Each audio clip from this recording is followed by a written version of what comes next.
সপ্তাহে শুক্রবারটুকুই শুধু ছুটি থাকে, আর সেদিন মনে হয় সারাদিন ঘুমিয়ে কাটিয়ে দিই। গেল শুক্রবার খুব তাড়াতাড়ি ঘুম ভেঙে গেছিল সকালবেলা। বৃহস্পতিবার রাতেই ঠিক করে রেখেছিলাম যাই হোক শুক্রবার সকালবেলা অনেক বেলা করে ঘুমোবো, কিন্তু না, সেটা আর হলো না। সকাল 8টা নাগাদ আর একটু বিছানায় থাকতে ইচ্ছে করলো না, চটপট উঠে পড়লাম। এরপর চিন্তা করলাম কিছু স্পেশাল করা যাক, আজকে যেহেতু ছুটির দিন। এরপর ফ্রেশ হয়ে ফ্রিজ থেকে মাছ বের করলাম।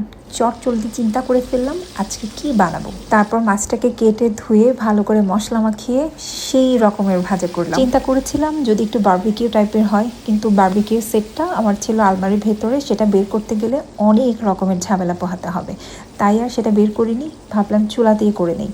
আর এই যে দেখছেন আমি একটু ফিশ ফ্রাই করলাম, একটু ভাজা ভাজা, একটু পোড়া পোড়া করে। সো ভালোই লাগছিল দেখতে। এরপর মাছ ভাজা হয়ে গেলে লেবু, শসা, বোম্বাই মরিচ, হ্যাঁ অবশ্যই বোম্বাই মরিচ দিয়ে আমি এটা সার্ভ করেছিলাম।